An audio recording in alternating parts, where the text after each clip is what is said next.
जय जवान जय किसान दोस्तों, संधू एग्रो फार्म के यूट्यूब चैनल पर मैं डॉक्टर राजवीर सिंह संधू आप सभी का स्वागत करता हूं। दोस्तों, आज हम आए हैं यदुवंशी गोट फार्म पर, जो अटेली जिला महेंद्रगढ़ हरियाणा में है, जिसे नरेंद्र जी और लोकेश जी चलाते हैं, जो एमएनसी में जॉब करते थे। एमएनसी की जॉब छोड़कर इन्होंने 6 साल पहले 50 बकरी से अपना फार्म शुरू किया था और आज इनके पास 600 प्लस गोट हैं और जिसे ये सफलतापूर्वक चला रहे हैं। तो आइए आज जानते हैं इनके इस सफल बकरी पालन मॉडल के बारे में। आपका बहुत बहुत स्वागत है हमारे चैनल पर। सबसे पहले आप हमारे दर्शकों को अपना एक संक्षिप्त सा परिचय दीजिए। नमस्कार सर, हम आज आपका यदुवंशी गोट फार्म पे संधू एग्रो फार्म्स के हम वेलकम करते हैं। सर, मेरा नाम नरेंद्र यादव है और मेरे ब्रदर का नाम लोकेश यादव। हमें गोट फार्मिंग कर रहे हैं पिछले 6 सालों से। आपकी एजुकेशन बैकग्राउंड क्या है, थोड़ा इस बारे में बताइए। सर, मैं सॉफ्टवेयर इंजीनियर हूँ और लोकेश जी MCA master of computer applications हैं। अच्छा, आप सॉफ्टवेयर इंजीनियर हैं, आपको क्या ज़रूरत पड़ गई गोट फार्मिंग में आने की? सर, हमें बीइंग सॉफ्टवेयर इंजीनियर हम दोनों बैठे थे तो हमें लगा कि हम अपने बच्चों के लिए कुछ ऐसी चीज़ करें जो उनको हमेशा काम आएगी। अगर हम फार्मिंग देखते आ रहे हैं पीछे ज़माने से, तो एक फार्मिंग ही ऐसी है, चाहे लॉकडाउन रहा हो चाहे कुछ हो, जो चली है अभी तक। तो हमें इसलिए आना पड़ा क्योंकि हम चाहते हैं हमारे बच्चे एक हेल्दी लाइफस्टाइल चाहिए हमेशा के लिए, बीमारी वगैरह में इनको कोई दिक्कत नहीं आए। कितने एनिमल से आपने शुरू किया था अपना ये फार्म? सर, हमने 50 एनिमल से स्टार्ट करा था और लगभग हमारे पास 600 के आसपास एनिमल्स हैं अभी। कौन सी ब्रीड पे काम कर रहे हैं? सर, हम तोतापुरी ब्रीड के अंदर काम कर रहे हैं। आपका जो ये फार्म है कितने क्षेत्रफल में फैला हुआ है? सर, लगभग हमारा कवर्ड एरिया है वो लगभग 1.5 एकड़ के अराउंड है और 2 एकड़ हमारा ग्रीन फार्मिंग मतलब फोडर के लिए, हरे चारे के लिए हमने रिजर्व कर रखे हैं। जब से आप फार्म कर रहे हैं, आपको क्या उतार चढ़ाव आए आपके इस बकरी पालन की यात्रा में? इन 6 साल का अनुभव आप हमारे दर्शकों को बताइए। सर देखिए, स्टार्टिंग में मैं और लोकेश जी दोनों गए, हम 50 बकरियां लेके आए थे और लाने के बाद सबने हमें यही कहा था बकरियों में तो कोई दिक्कत ही नहीं आती है, आप पाल लो, अच्छी हो जाएंगी, सब कुछ ऐसे ही चलता रहता है।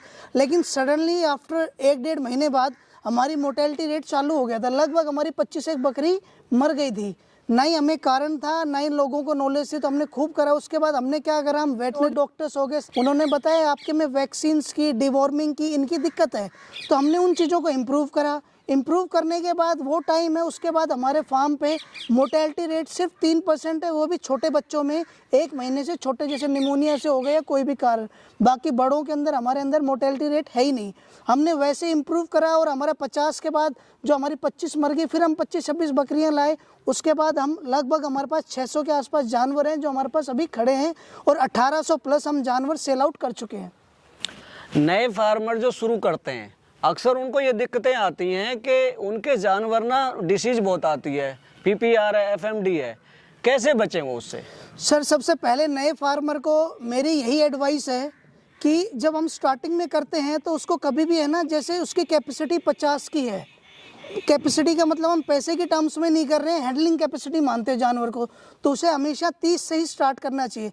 पहले वो खुद स्टडी करे, उसके बाद वो लाए। लोगों के अक्सर वहम क्या होता है, जैसे हम तो लॉस बेयरिंग में जाके हम वापस कवर अप कर चुके, वो ट्रेनिंग नहीं लेते हैं किसी भी, और ट्रेनिंग लेते भी हैं तो वो सिर्फ है ना चीज़ों के ना बुकिश नॉलेज ले लेते हैं, उनसे कुछ भी नहीं होता है। तो कोई भी नया फार्मर है उससे हमेशा हमारी अपील रहती है, आप ट्रेनिंग कहीं से भी लो, आप एक्सपर्ट से प्रैक्टिकल ट्रेनिंग लो ताकि कोई दिक्कत नहीं आए। उसी के साथ साथ जैसे आप ट्रेनिंग लोगे तो वो आपको बताएंगे, वैक्सीन तो सब बता देते हैं कि हमें वैक्सीन करवानी चाहिए, डिवॉर्मिंग करवानी चाहिए, लेकिन कौन सी वैक्सीन कब करवानी चाहिए ये किसी को नहीं पता। वैक्सीन की कोल्ड चेन कैसे मेंटेन करें, अब हमारे पास वैक्सीन कहाँ से आएगी, कैसे आएगी, सारे रिसोर्सेज अगर हमारे पास पहले से होंगी तो मैं इस चीज़ की गारंटी लेता हूँ आपके गोट फार्म पर कोई भी कभी भी दिक्कत नहीं आएगी। आपका इतना बड़ा फार्म है और आज की डेट में टेम्परेचर बहुत डाउन जा रहा है, तो आप कैसे मैनेज करते हैं? सर, गोट फार्म को सबसे पहले जो बड़े होते हैं, बड़े के अंदर क्या होता है सर, अगर हम देखेंगे तो हमने ना सेपरेट पोर्शन बना रखा है। लास्ट में हमने जो हमारा खाली शेड है और हमारा जो कवर्ड है जिसमें गोट्स हैं, हमने उसको प्लास्टिक से कवर रख रखा है ताकि वो टेम्परेचर उस साइड रहे, आगे पूरे शेड में नहीं फैले। प्लस जो छोटे किड्स हैं लेस देन 3 मंथ्स, उनके लिए हमने ऑयल हीटर्स और हेलोजन हीटर लगा रखे हैं, प्लस उनके एक छोटे छोटे अलग से पोर्शन हमने कर रखे हैं जिसके अंदर उनको है ना टेम्परेचर मेंटेन रहता है वो, ताकि हमें बचाने के इनके लेस देन 3 मंथ्स के जो बच्चे हैं उनको बचाना है, बड़ों के अंदर कोई दिक्कत कभी भी नहीं आएगी। आपने इतना शानदार फार्म बनाया है, थोड़ा सा अपने फार्म के बारे में हमारे दर्शकों को बताइए। सर बिल्कुल मैं बताना चाहूँगा सर, सबसे पहले हमारा जो ये फार्म था हमने किराए पे कर रखा था, हमारे रेंटेड प्लेस थी, मैं और लोकेश जी वहाँ पे जाते थे, लेके आते थे।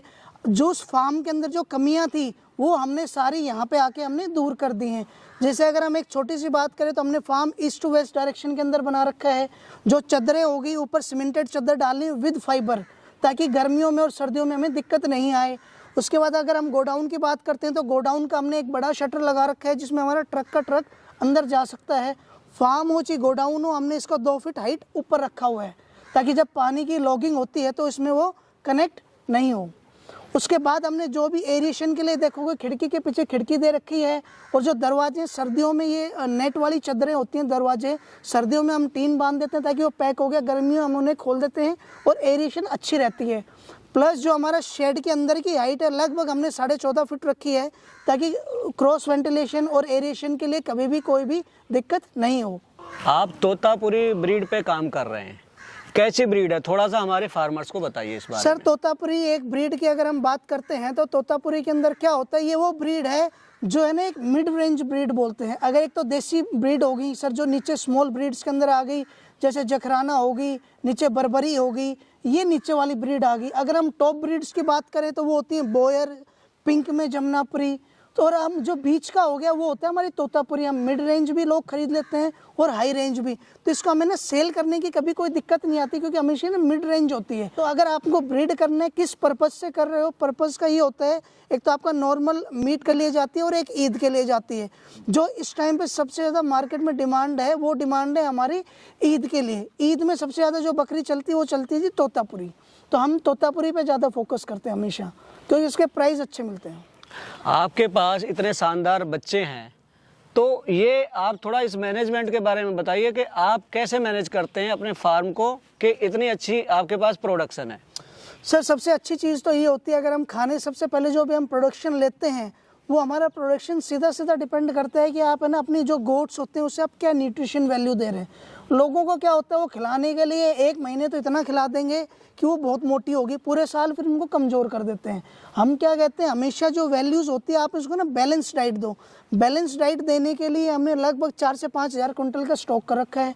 लौंग पत्ती है, हम लगभग आप मान के चलो 7 से 8 टाइप का हरा चारा खिलाते हैं, 7 से 8 टाइप का हम सूखा चारा खिलाते हैं, उससे ताकि है ना जो हमारी बकरी है न्यूट्रिशन वैल्यू है वैसी ही रहे। एक हमारी रैशनिंग होती है। रैशनिंग क्या होती है, जब बकरी प्रेग्नेंट होती है विद इन आप 1 to 2 मंथ्स हम उसकी अच्छी राशनिंग करते हैं जिससे हमारी किड्स की क्वालिटी हमेशा अच्छी आती है। प्लस जो अपनी मिल्किंग गोट्स होती है, जो हम मिल्क फीडिंग होती है, उनको हम एक एक बच्चे की करवाते हैं और जिस भी माँ के नीचे दूध कम होता है हम उसको दूसरे बच्चे को एडजस्ट करवाते हैं, उसके लिए हम वहाँ पे खड़े रहते हैं। जैसे हम सारे हो गए, लोकेश जी हो गए, सारी चीज़ें हो गई। हमारा काम क्या होता है जिस भी बच्चे को दूध पिलाया जा रहा है उस टाइम पे वो बच्चा अगर ठीक से नहीं पी रहा है तो हम उसको वहीं पे पकड़ लेते हैं, ये नहीं उसको हम कल देखेंगे, तो उससे बच्चा हेल्दी भी रहता है और हम बीमारी से इंस्टेंट बच जाते हैं। वो हमेशा एक हमारी इंग्लिश की कहावत है sir, precaution is better than cure, तो हम उसको वहीं पे कर देते हैं, हॉस्पिटल तक हम उसे जाने ही नहीं देते हैं। आप अपने फार्म पर फीड मैनेजमेंट कैसे मैनेज करते हैं, थोड़ा सा इस बारे में बताइए। सर फीड मैनेजमेंट का एक बहुत ही सिंपल सा रेशियो होता है। बॉडी जो भी बकरी होती है उसका 3% ऑफ द बॉडी वेट आप उसे खिला सकते हो। ये तो हमारा हो गया बैलेंस। 5% के अंदर एक हेल्दी गोट रहती है। सबसे पहले हम जो फीड मैनेजमेंट होता है, हमारी फीडिंग जो होती है 2 टाइम होती है। सुबह हम उनको, जैसे अब सर्दियाँ चल रही हैं तो सर्दियों में जो भी सीजनल वेजिटेबल होगी, गाजर होगी, मूली होगी, हम ये खिलाते हैं। उसके बाद हम उसे ड्राई पाउडर देते हैं। ड्राई पाउडर के हम उसे लौंग पत्ती, ग्वार का, मूंगफली का, सोयाबीन, चने का, हम कोई भी चीज़ उनको खिला सकते हैं। फिर शाम के टाइम पे हम उनको ग्रीन पाउडर देंगे। ग्रीन पाउडर में आप जो भी आपके पास अवेलेबिलिटी हो, रजका हो गया, नेपियर हो गई, अपनी इस टाइम पे अपनी जई होगी, इसके साथ हम उसके बाद फिर उसे हम ड्राई पाउडर देते हैं। 2 टाइम पे फीडिंग रहती है, अलग अलग टाइप का हम उसे न्यूट्रिशन वैल्यू मेंटेन करके रखते हैं। जो एक एडल्ट गोट है अमूमन उस पर एक दिन में कितना खर्चा आता है खाने का? सर एक एडल्ट गोट है, देखो हम सर पर डे का तो कभी कैलकुलेशन करते ही नहीं है अपने फार्म पे, लेकिन हम हाँ पर ईयरली आपको बता सकते हैं, पर ईयरली एक एडल्ट गोट है उस पर लगभग 6,500 रुपये का खर्चा आता है, जिसके अंदर लेबर इंक्लूड नहीं होती है। सर आपका इतना बड़ा फार्म है, लेबर मैनेजमेंट कैसे आप मैनेज करते हैं? सर लेबर मैनेजमेंट के लिए तो ऐसा है सर, सबसे पहले मैं और लोकेश जी हैं तो हम दोनों ही सबसे पहले लेबर हैं हमारे फार्म के। वो कैसे हैं, लेबर तो आएगी और जाएगी, लेकिन हम दोनों को हमें काम आता है तो हमें किसी की तरफ देखना नहीं पड़ता। अगर हमें कोई डिवॉर्मिंग करनी है, वैक्सीन करनी है, कुछ भी करना है तो अगर हमें आता है तभी हम उस लेबर को सिखा सकते हैं। जी लेबर आज है, कहेगी जी हम तो जाएंगे, तो वो काम कौन करेगा? तो सबसे पहले हमने 6-7 साल के एक्सपीरियंस में हमने सीखा है, सारा काम हमें आना चाहिए। 600 प्लस गोट हैं आपके पास में, जब है किया फार्म तो आप इन्हें सेल भी करते होंगे, आप इनकी मार्केटिंग कैसे करते हैं? सर मार्केटिंग के लिए इनिशियली हम क्या करते हैं, एक तो सर हमारे खुद के मीडिया चैनल से, जैसे सोशल मीडिया हो गया, इनसे हम करते हैं। प्लस जो हमारे डॉक्टर्स होते हैं एरिया के, हम उनसे मिल के आते हैं, तो हम उनको बताते हैं कि अगर किसी भी अच्छे फार्मर को ज़रूरत हो, हेल्प हो गोट्स की, तो हमसे ले सकते हैं। हमारे लोकल में तो हम डॉक्टर्स इनके थ्रू हो जाती है पब्लिसाइज, और हम अगर इंटरनेट पे बात करें तो हम फेसबुक, यूट्यूब, इंस्टाग्राम से इनसे हम करते रहते हैं। हम डायरेक्ट कस्टमर से डील करते हैं, जो हमें एक है ना प्लस पॉइंट देके जाती है। आप 6 साल से फार्म चला रहे हैं, लोग देखो कोई भी काम करते हैं प्रॉफिट के लिए करते हैं, बिल्कुल इसमें गोट्री में प्रॉफिट कैसा है, थोड़ा सा इस बारे में हमारे दर्शकों को बताइए। सर देखिए, सबसे सिंपल अगर हम बिजनेस कर रहे हैं तो मैं ये नहीं कहूँगा हर किसी के पास प्रॉफिट ही आएगा, किसी के इससे लॉस भी आता है, लेकिन हम इसको मैनेज कैसे करते हैं, मैनेजमेंट एक बहुत ज़्यादा ज़रूरी होता है। जो भी फार्मर आता है नया, वो हमसे एक चीज़ पूछता है कि आप आते हो तो बोला जी हम प्रॉफिट कैसे कमाएं। मैं उसको एक चीज़ कहता हूँ, आज आपके पास 10 बकरियाँ ले जाओ, आप 1 साल के बाद आप कितनी बकरियाँ बचा सकते हैं, हम उस पर प्रॉफिट निकालते हैं। और हमारा, जैसे आपने पहले पूछा था गोट्री का क्वेश्चन कि आप इसको प्रॉफिट कैसे निकालेंगे, सर एक सीधी सी सिंपल सा लॉजिक है। एक बकरी है वो 15 महीने में 2 बार ब्याती है, अगर वो 2 बार है उसके 3 से 4 बच्चे आते हैं। अगर हम 2 साल की एवरेज ले लें, एक बकरी प्लस उसके बच्चे 6 बच्चे हो गए और खुद बकरी 7 होगी, प्लस में जो पहली बार उसने बर्थ दिया है उन्हीं बच्चों को वो 1 बार और बच्चे देंगे, तो 2 साल में 9 हो गया सर।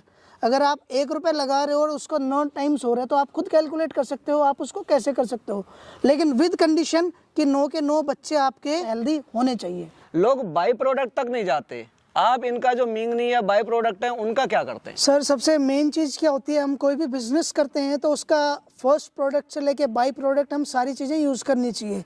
जो अपना बाई प्रोडक्ट है सर प्योर ऑर्गेनिक होता है बकरियों का, तो रेडी टू यूज़ होता है। तो हम जो हमारे सबसे पहले तो हम इसे अपने खेतों में डालते हैं, खेतों में डालने के बाद जो हमारा लेफ्ट आउट होता है हम उसको अपने जो भी आदमी खरीदना चाहता है बाग के लिए या कुछ भी, हम उसको बेच देते हैं। तो लगभग हम ट्रॉली के हिसाब से भी देते हैं, ट्रक भी देते हैं, हमारे खूब लोग लेने आते हैं। बढ़िया प्रोडक्ट है, बहुत ज़्यादा है, तो हम आम गुठलियों के दाम से कमाते हैं, तो अपने मैन्योर से भी हम चीज़ अच्छी एक इनकम कर लेते हैं, जिसमें आप कैलकुलेट करोगे तो साल की 150-200 ट्रॉली हमारी निकल जाती है मैन्योर की। अगर आप इसे एक प्रॉपर तरीके से करते हो तो ये एवरग्रीन बिजनेस है, कोई नुकसान नहीं है, कोई चीज़ें नहीं है, प्लस इम्यूनिटी लेवल बड़ा अच्छा है। तो हम चाहते हैं जो भी नया फार्मर है सबसे पहले एक अच्छी ट्रेनिंग लें, ट्रेनिंग लेने के बाद इसको मैनेजमेंट स्किल सीखें, उसके बाद अपना गोट फार्म डालें ताकि कोई दिक्कत कभी भी नहीं आए। दर्शकों, ये थे हमारे साथ में नरेंद्र जी और लोकेश जी, जिन्होंने आपको बकरी पालन के बारे में और अपने फार्म के बारे में इतनी अच्छी जानकारी दी। यदि आपको इनके द्वारा दी गई जानकारी और हमारे द्वारा की गई कोशिश अच्छी लगी हो तो हमारी वीडियो को लाइक करें, ज़्यादा से ज़्यादा शेयर करें, वह चैनल को सब्सक्राइब भी करें। मिलते हैं जल्दी ही एक नई वीडियो के साथ, तब तक के लिए जय जवान जय किसान।